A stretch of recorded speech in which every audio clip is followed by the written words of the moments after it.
Welcome to Next Economy Now.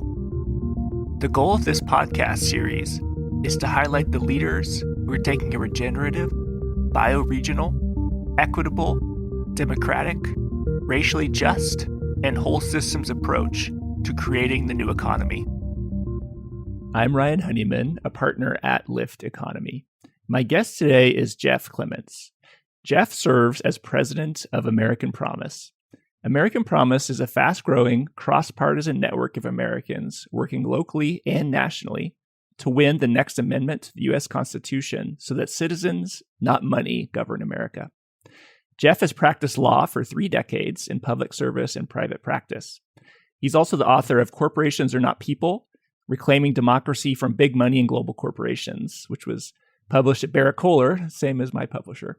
Jeff's also the founder of Whaleback Partners, LLC, which provides sustainable financing to businesses in the local agricultural economy. And previously, Jeff had been a partner in a major Boston law firm and served as Assistant Attorney General and Chief of the Public Law Enforcement Bureau in the Attorney General's office in Massachusetts. Jeff, welcome to the show. Thank you, Ryan. Glad to be here. Yeah, so I thought I'd start with giving listeners just a little bit of a background. You know, we don't do too many quote unquote politics leaning podcasts. And so it may be helpful for folks. So the background to why I'm speaking with Jeff is I have an uncle of mine who's Republican conservative. And I reached out to him recently because I've been feeling like the country's basically not, I think most of us, whether you're Republican or Democrat or conservative or liberal, can agree the country's not going too well these days in terms of like the partisan fighting and gridlock. So I reached out to him and said, hey, I'd love to just understand your side more. Like, tell me, like, what are the top 2 to 3 things that keep you up at night? And how are you feeling about the country? And yeah, what most concerns you? And it was really based on this like humble curiosity and learning. It wasn't sort of, I'm secretly trying to convert you to be a Democrat or progressive. And it was really positive. And some of the things that we spoke about and that I actually never knew about my uncle, he voted for Donald Trump and he's a strong supporter of Trump, also watches Tucker Carlson regularly in Fox News. So I just assumed I would not have anything that I agreed with my uncle. And we came across Citizens United and money in politics. And I was sort of joking with him, like, yeah, one of the biggest problems I see is just money in politics. He's like, and he said, absolutely. He's like, Citizens United is a travesty. And I said, what? Like, do we agree? Do we agree on something? Like my Trump supporting uncle and me sort of super liberal progressive. So through the excitement of realizing we agreed on something, researched American Promise, came across Jeff and reached out to Jeff immediately and said, I got to have you on the podcast because this is exciting to know that there's something that could potentially be a major piece that we can move forward on a bipartisan basis. And so, Jeff, can you tell us a little bit about some of your background and how you kind of came into what's the sort of backstory to American Promise? We are your uncle, we are Ryan, and we are all Americans who share that deep concern and perspective about the country fragmenting, not working, not functioning, and recognizing a big part of the problem is our politics have been completely taken over by an insane amount of money, billions of dollars coming from very few sources, relatively speaking. It's not coming from the broad spectrum of Americans. It's mostly coming from very wealthy donors or powerful interests. And most of the money is spent on basically information warfare against each other to make us hate each other and depress the vote of the other side and energize your vote on your side, quote unquote, by either scaring the heck out of them or making them think that the other side is going to destroy the country, so you better go vote. So it's just a terrible, terrible system. The only upside is it's bringing us together, just like you and your uncle. So that's what American Promise does. And Ryan, I think your question was, what's the background to American Promise? Yeah. How did you come to where you are today? Yeah. So my own background, as you said at the outset, is in the law. I didn't set out to run a national nonprofit or, Lord knows, to amend the U.S. Constitution, which is what we're doing. I set out to be an attorney. I was very interested in public law, which is all law, I think, is public policy oriented in one sense or another. But the power of the law and the possibility of the law to actually do justice and to enforce the laws that are enacted ultimately by the American people is a real privilege. And that's what I was excited about. And I spent a lot of years doing it, both in the private sector and in public service. But I have to say, by around 2010, I had been practicing law for 2 decades. We had the Attorney General's office. I had enforced the law against big industries like the tobacco industry in the 90s when we did the tobacco litigation, or pharmaceutical companies, or other big, impactful cases that showed an awful lot about the power of global corporations. And I represented some of them when I was in private practice. So I had seen, regardless of which side I was on, a real shift in what had happened to the US Constitution over my period of practicing law, where essentially the Supreme Court was deciding cases in a way, interpreting the First Amendment, freedom of speech, or interpreting the Constitution consistently to favor big, powerful interests, whether corporations or wealthy people, and to disfavor the average American. And so I was actually going to write a kind of wonky law review article about it, mainly for my own curiosity to say, how does this happen? It's really interesting that the Constitution can change so dramatically and have no debate in the country about it, really. And that's what ultimately became the Citizens United case, where the Supreme Court held that corporations have the same rights as people, including the new right invented by the Supreme Court in recent years to spend unlimited money to influence the outcome of elections. And that's, to me, is kind of the end game of what I had seen in the law and was going to write about, which is, it sounds like it's very fair. Everybody has free speech. Well, some of them have $1 trillion in market cap and they're global. And some of them are school teachers and cops. But they both have the same free speech right to spend all the money they want to influence the outcome of our elections. So to say it like that shows its obvious folly. And your uncle gets it, you get it, and almost every American gets it, that it is not free speech. So I had actually turned that law review article into a brief in the Supreme Court, filed that brief in the Citizens United case. I was still practicing law. I defended and helped defend some of the state laws that had been dealt with anti-corruption and money in state elections for over 100 years, including in Montana, where the Attorney General at the time was trying to enforce the laws that had originally been passed to deal with the robber barons and the copper companies that had basically taken over that state in the progressive era. Those laws were under attack after Citizens United. By about 2016, to fast forward to American Promise, it became clear that the courts and lawyers were not going to fix this problem. They were going to make it worse. And that the only hope against what otherwise I see as a rapid path to oligarchy or plutocracy is to have the American people unite to pass a constitutional amendment to correct those mistakes and say, actually, free speech, equal representation in our political system are both values that belong to all Americans, and we have the ability and the right to enact reasonable, effective regulations of corporate money and other money in elections. So that's what American Promise set out to do. I will say that for many issues, thinking about passing a constitutional amendment, for me, it has always felt not silly, but just impossible, or why even try? And I think what has changed my opinion and been more excited about what you're doing is that it seems to be more bipartisan than we're not going to ever pass a constitutional amendment that's just half of just Democrats or just progressives or whatever. What gives it a chance is the broad support. Can you speak about why is there such broad support, or when most issues are so polarized for this? Yeah.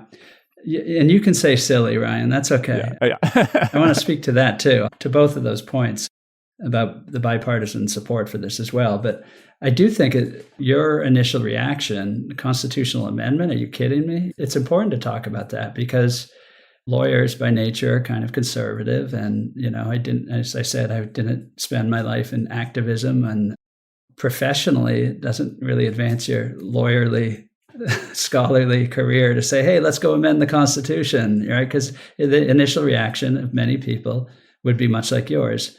How's that ever going to happen? That's tilting at windmills kind of thing.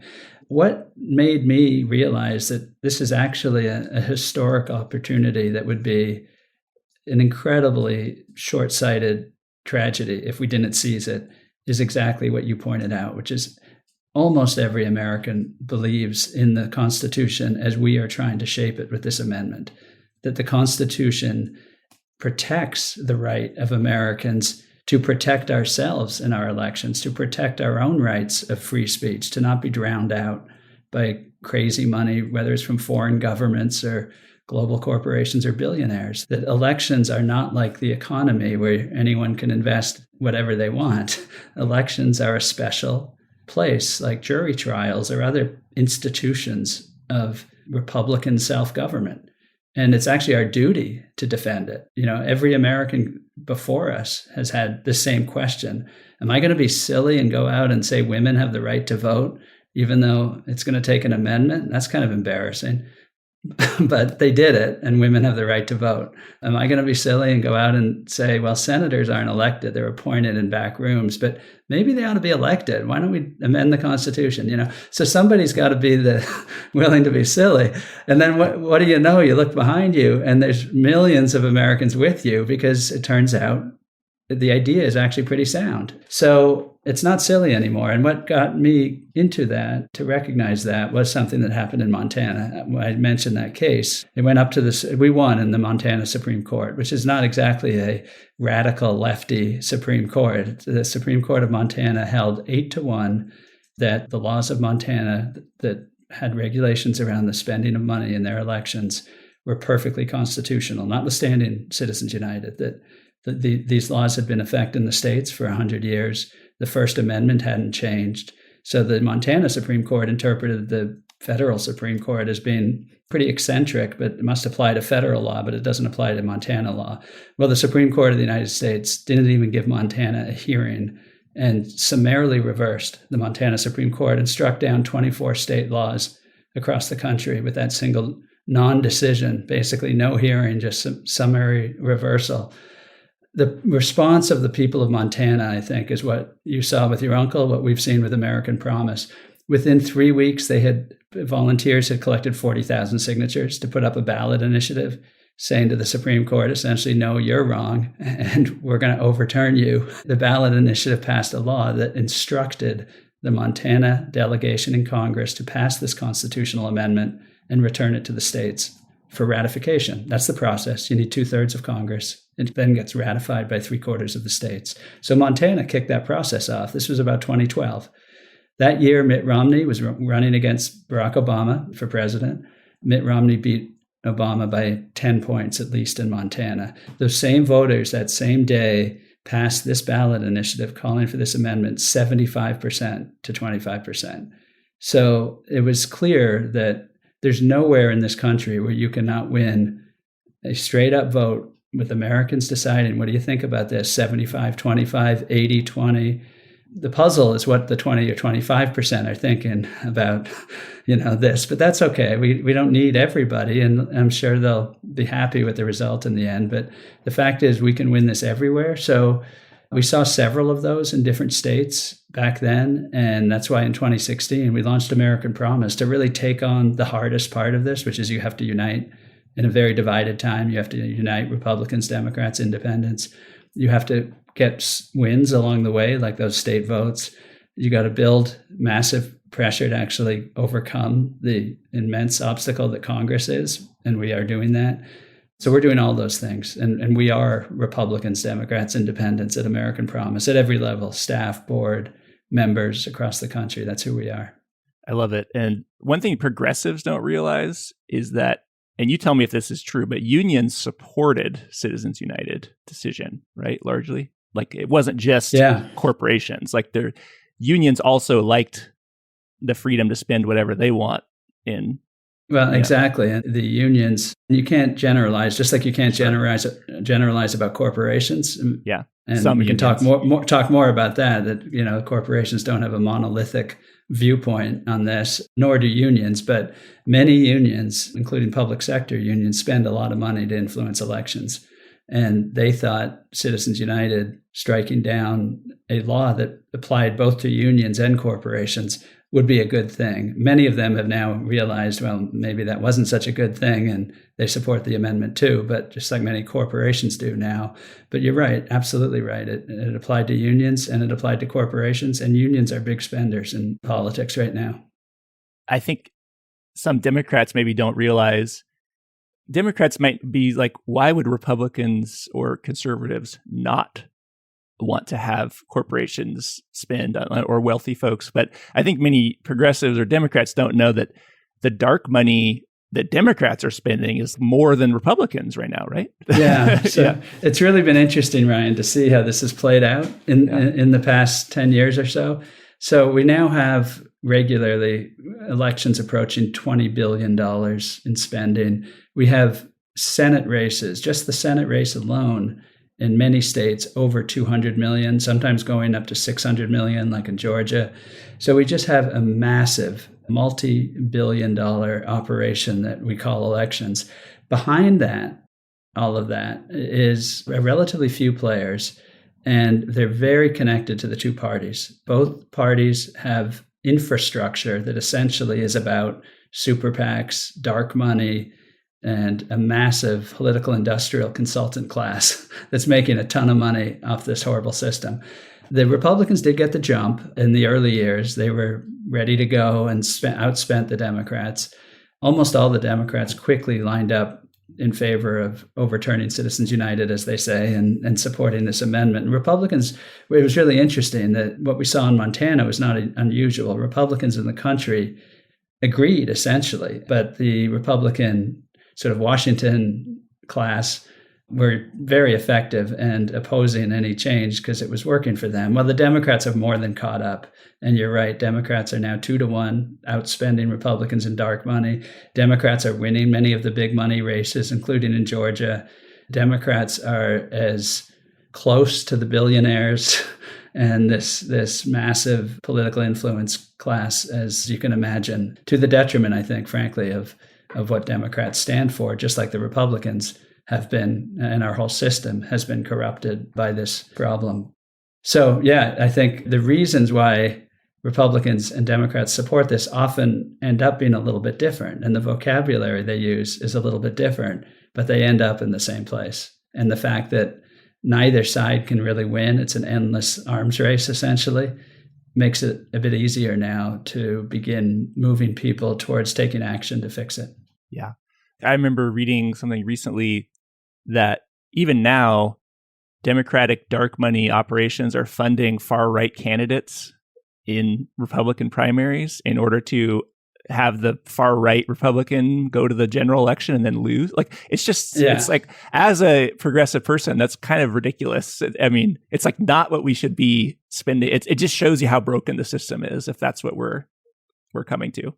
It absolutely shows how broken the system is, and it's dangerous, frankly. The level of cynicism about how this money is used cannot be exaggerated. And that is the most sort of extreme, perhaps, where you have President Biden one day saying that MAGA Republicans are the danger to democracy, while the Democrats' money operation is funding MAGA Republicans, literally funding MAGA Republicans because they beat moderates. The Democrats helped take out by funding Trump Republicans against Peter Mayer, who was a congressman who actually voted for impeachment. He was a moderate Republican. He was actually pretty libertarian, conservative, but he worked across partisan lines. He was in the Problem Solvers Caucus. Did he get rewarded by this system? No. The Democrats and others on the other side basically joined forces to take him out. And so we have documented where actors are being used in the same Senate races in these funded, horrible ads we've all seen that basically trash the candidate on the other side and, saying like, we in Maine just can't trust Sarah Gideon. And then you'll see the same thing, the same actor in 4 other states. We here in Iowa just can't trust, so the level of cynicism and nastiness of this stuff is not just to be sort of bemoaned because it's ridiculous or offensive. It actually has an impact on our political system, because what that does to voters, what it does to people and what it takes away from actually getting useful information about that can inform your vote is really destructive. So yeah, I think and this is just, what are we, 10 years into this? What does it look like in 20 years? What does it look like in 30 years? That's why we need the constitutional fix, because if we don't bite that bullet, we're just at the beginning of where this is headed. That's a great point. It's already pretty terrible now, and this is only 10 years down the road. Did I hear you say, I think maybe it was another interview, that it's like 99% of political spending comes from 300 families or something like that? Did you say something like that?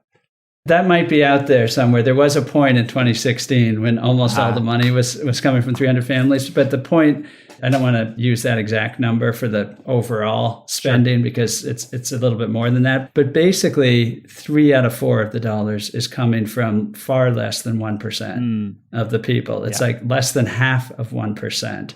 The concentration of what's called the donor class is getting more and more concentrated, essentially. So there are some who literally write checks for $125 million on both sides. George Soros on the Democratic side, there was just a contribution that you might have heard about of $1.6 billion. What was that? On the Republican side to fund some of the Supreme Court operations to influence the judiciary and things like that. $1.6 billion from a billionaire. So the amount, that's why I say without exaggeration, oligarchy or plutocracy, terms like that exist because in human history, that's often where attempts at democracy have ended up, with basically the most powerful in a society having control. And that is where we're headed. It's far less than 1% of Americans actually participating in the funding of the system. Most Americans don't give any money. People I know, my old lawyer friends here in Massachusetts who are politically active, assume that when they're writing their checks, that's what people do. Actually, most people don't. And $200 is like, to a candidate, is nothing. That won't even get you a phone call, let alone the meeting that the $1 million donors are getting. But the vast majority of Americans couldn't even consider spending $200 of their family budget on a politician. And so they're just not at the table. And so the concentration of the money is as big a problem as the amount and how it's spent. Could you give us the sort of process for American Promise? What is the timeline and how do you see it playing out in your ideal and maybe more ideal versus realistic or conservative scenario of it playing out? Yeah. So how it plays out is the same way it's played out 27 other times. So we didn't invent this idea and we didn't invent the strategy. Americans have been doing it since the beginning of the country. The Constitution came out of the Philadelphia Convention and immediately the debate broke out and Americans said, no, this isn't good enough. This isn't going to protect our rights. And there's huge debate, of course. And we did 10 amendments in the Bill of Rights so that it passed 2/3 of Congress, ratification by 2/3 of the states. That has happened repeatedly, particularly in eras of crisis like our own. So we did 3 amendments in the aftermath of the Civil War. We did 4 amendments between 1910 and 1920. We did 4 amendments between 1961 and 1971. And if you look at each of those eras, those were decades of immense challenge where political violence, massive division, real questions about whether the country was going to be sustained as a democracy. And Americans responded with not just one amendment, but repeated amendments. So we looked at how did those wins happen and how did the ones that didn't get through, where did they go wrong? We talked to, Gloria Steinem at the Equal Rights Amendment, passed 2/3 of Congress, didn't quite make it to ratification in 3/4 of the states. So we looked at all that and we learned a couple of things. One is, of course, it has to be cross-partisan, bipartisan. You say you don't have politics much on this show. And I would say this, in a lot of ways, this isn't politics. I think that's a key test. It has to transcend politics and engage Americans who actually don't even like politics, but they like America, they like their families, they like deciding that, we're going to do the right thing for the good of their communities and families in the country. So it has to be personal and it has to be local. Even though it's a big abstract thing in some ways, we're going to amend the Constitution. Congress is going to have to decide to pass that. It has to actually be at the kitchen table, at the Rotary Club, at the local chamber, and then linked to an overall strategy to get it done. So that we do all those things. And so we set out with a 10-year game plan. We knew this wasn't going to be a sort of election cycle project. It's going to be a long-term game plan. We're about halfway into it. We now have 22 states that have formally passed resolutions like Montana has. We have over 200 votes in the House, close to 50 in the Senate.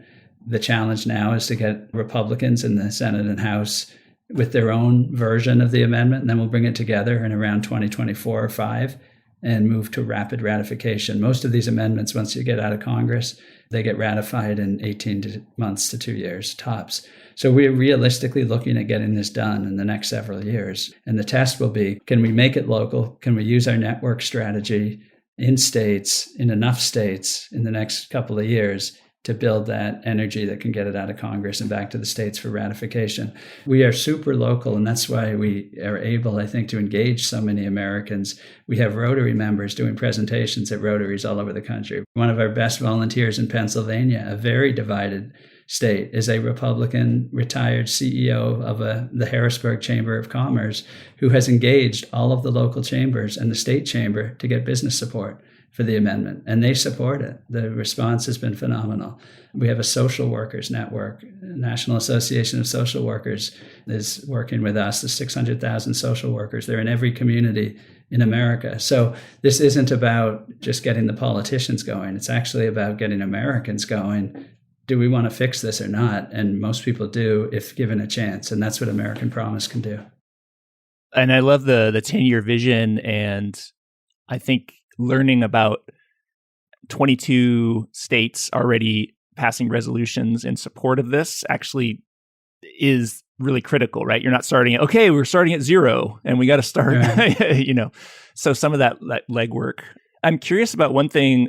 I am curious about the 25% who don't support it, or maybe it's just not clear. I read this book recently called High Conflict by Amanda Ripley. I don't know if you've read it, but one of the things that is problematic and leads to a conflict is having a binary, you're either Republican or Democrat, or it's like you're either them or us. And so I worry, part of me worries about like, you either vote for this amendment or you don't. There's like no like third option or anything. And I'm just kind of curious, how are you thinking about that, and how are you preparing potentially for basically the negative ad campaigns that will probably come from the people who are benefiting the most from the current system currently? Yeah, I think there's actually a lot packed into that question, because I think I'd like to speak to a couple different aspects of it. One, on the binary aspect, that you're right. When you put it up for a vote in a ballot initiative, for example, voters have to decide, are they for this or not? Many of them are reading this for the first time in the ballot box. We don't have a huge budget, so we're not able to saturate the airwaves like our friends at the super PACs. So some voters may not have heard about it, and they're walking in and reading about an amendment to the U.S. Constitution. Now, I don't blame anyone who feels like, well, I'm not quite sure. I don't know enough yet, so I better not vote for this. I'm not sure what it means. I think that's some significant portion of the 25%. And we see that in our polling. When we do polling, the 75% is solid. When we ask and drill in a little bit, the opposition is actually usually under 10%, and there's sort of 15% who aren't sure. And so one thing I want to emphasize is we believe we can and want to earn the support of every single American. We'd like this to be 100%. We don't actually want anyone to feel like they've lost. I don't think they have to. I think there might be some who lose some revenue, and they might not like this in the end. But, I've talked to lobbyists, I've talked to politicians, I've talked to people who run super PACs, and many of them are saying, please do they this. Hate it too. We need to get out of the system. Yeah. So I really do believe we can do this with everybody on board. Many of those who are against it now, we don't give up on anybody. And even if they're against it for reasons of principle, like they say, no, this is free speech. We don't want the government regulating money in politics. I respect that view. I respect the Supreme Court. I am a lawyer. I think they made a big mistake. I think a historic, catastrophic mistake, which the court has done several times in its history. But I don't think that they are beyond persuasion either. But I think they're not going to change it now. So it's up to the amendment. But I do think the beauty of this project is it reinforces the notion that America is built on, that we are capable of reasoning together, of debating and learning together and getting to the right outcome. So one of the things we do is we don't say, oh, here's what the amendment has to say. You're with us or against us. We actually, one of our projects is called Writing the 28th Amendment. We've had town halls in virtually every state in the country where we're kind of crowdsourcing what the amendment should say. And Americans can weigh in. They can decide, well, what about that word's a little troubling? Or what does that do for the states who should be able to regulate state elections? We don't want Congress coming in and telling us what to do with our school committee. Those kind of questions, those are good questions. And they've made the language better. So it's been an amazing process where Americans really can handle constitutional law, I think, frankly, better than the lawyers in the Supreme Court, because we have time to learn and listen to each other. Over the 10 years, that's where this will play out. Now, does that mean I'm sanguine about forces that might want to stop this? No, but that informs our strategy too, that it would be a mistaken strategy to think, well, if we just raise enough money and do enough TV ads, we'll win this, because there's not enough money in the world to compete with the super PACs and the billionaires who might not want to give up power. Human beings don't often voluntarily surrender power to others when they've gotten used to its perks. So this is ultimately about power. This isn't an abstract exercise. This is a question of whether the power to decide the destiny of this country and the people who live here is going to be in a very few hands, or it's going to be in the hands of everybody. And that's a big question that some are not going to want to give up power. So do we go toe-to-toe with them and on ad dollars? No. That's why we are doing our strategy. When they are spending the big money to try to stop it, Americans, it will be too late. Americans have already heard about this down at the Rotary Club, out at the farmers market, in the boardroom, in the town council. 800 cities and towns have passed resolutions in town councils and local ballot initiatives. So our strategy is actually kind of old-fashioned in a digital modern era, where we think Americans talking to each other locally is actually the best inoculation against misinformation and big money strategies to try to stop this later. So that's our plan. And the beauty of it is it does have a sort of civic healing aspect too, because along the way to this good end goal, there's a lot of benefit that comes from the kind of conversation you had with your uncle. How can business folks or people related to the social enterprise, or how can that world get involved in what you're doing? They already are, and I hope many of your listeners will sign up too. We have what we call our National Business Network, and you can find that on our website. I hope we'll get a link out for that, for business people to sign up and join the National Business Network. Some of our best advocates are out of the sustainability, ESG, B Corp movements. Matt Patsky, who heads Trillium Asset Management, is going to be at our upcoming conference. He's on our advisory council. Rebecca Henderson at Harvard, who just wrote Reinventing Capitalism and Reimagining Capitalism in a Burning World. So some of our most impactful advocates are local and national business people who are managing their businesses for impact and improvement of environment and society. So I think that many of them recognize that if we don't get this right, it's going to be harder, if not impossible, to get the kind of environment where we have the sustainable, virtuous cycles that we're trying to create with this kind of economy. There's a very immediate work to be done. Sign up at the National Business Network. That will actually connect you locally as well with business people. And business people can be some of the best advocates in state legislatures, local councils, and with other sort of peer-to-peer work, because the opposition actually won't, in the end, want to frame this about free speech. They've lost that debate already. No Americans, virtually, might be a handful, but most people aren't feeling like this has helped free speech, this system. The best way to stop this is to make it seem partisan, make it seem like it's anti-business or something. And it isn't either of those. And so to have business people up front at the beginning saying we want a constitutional foundation that can actually enable a healthy business environment for businesses, including especially sustainability kind of businesses, that's a very powerful tool in our arsenal. So sign up at AmericanPromise.net. Love it. Do you want to mention any of the upcoming events or other ways that people can get involved? I know you have a live event coming up soon. Yes. So one of the things that we do, and that was kind of hard in the last 2 years, is convene together, building community together, both locally, state level, and nationally. It's needed to learn from each other. It's needed to especially overcome divisions so that you and your uncle can be in the same conference and at the same doing work together. You actually begin to really appreciate each other's perspective, and you are working in common cause on this issue. We have always had a national convening. It's the National Citizen Leadership Conference. The last year's was virtual, of course, but we are back live in Washington, D.C., and there's a reason we go to Washington, D.C. for it. This is our 5th annual National Citizen Leadership Conference. The conference is really great. We've got great speakers, including a business panel with Maureen Klein, who's the Vice President of Sustainability and Public Affairs at Pirelli Tire. Pirelli Tire is a global company. They have a no political spending rule, just like IBM. They'd like to see other businesses do that. They support this effort. So she'll be there with Matt Patsky, who I mentioned, other business people, but also all the other Americans who are getting behind this cause. There's a lot of interactive programming, a lot of learning, a lot of civic skill building that you take back home with you. But the reason we do it in Washington is the next day, there's a well-organized citizen lobby day. And whoever signs up and is at the conference, we automatically tee them up for meetings with their members of Congress the next day. And we go up to Capitol Hill and we'll have 150 plus meetings across Capitol Hill. It'd be great to have business folks there to talk to their members of Congress about why we need to do this constitutional amendment. So that's September 28th. The conference opens, and up to Capitol Hill on September 29th.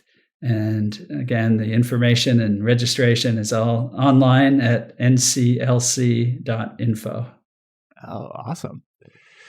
Yeah. What I would like to say is the aspiration to change the Constitution, like I was saying early on, sort of to me actually fits the size of the problem.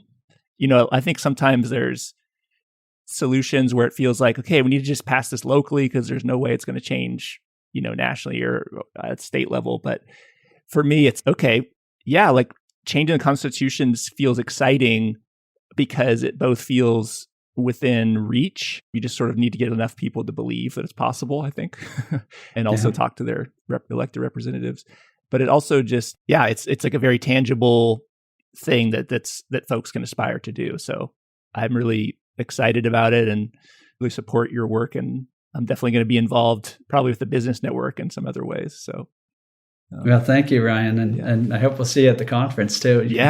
You can broadcast live from our conference if you want. And, but I think you really put your finger on it. This is a systemic solution for a systemic problem. And if you don't have a match, if you have a much smaller sort of Band-Aid for a systemic problem, it doesn't get done, and it only feeds the cycle of hopelessness. And I think to just, again, I use the phrase bite the bullet, but basically accept the predicament we're in, which is we have a constitutional sort of DNA level problem, which is we're told that our Constitution prohibits us from doing anything about the power of money influence in our elections. And we have a solution set, which is, well, no, the Constitution doesn't prohibit us from doing that. So we have to make it constitutional with this amendment. It's exactly aligned to what is really the systemic underlying problem with a systemic solution that's permanent and lasting. Once we win this fight, we win it forever. And then, of course, there'll be lots of other problems. And democracy is always about challenges and problem solving, but at least we'll have another run at the possibility of American self-government for a new century that's going to have all kinds of challenges, just like the last one did. And I think you mentioned something that shouldn't be glossed over in the sense that the reparative work in working together towards a bipartisan solution is actually going to help a lot of the other issues at least have folks have more common ground. It's not going to solve everything, obviously, but I think folks might miss the value of just building relationships across the aisle and across different groups. So I think that's right. And, we forget actually. And so we miss opportunities when we're not talking to each other. We assume that there's no possibility of working together or talking together. And then you have something that you can actually connect with. And it's at the real deep level. It's at a values level. It's at a principles level. And it's ultimately at a level of, do we have a shared vision of what this country is about? And that's profound when you say, whoa, we had all these disagreements, but we actually have a shared vision of what this country is about.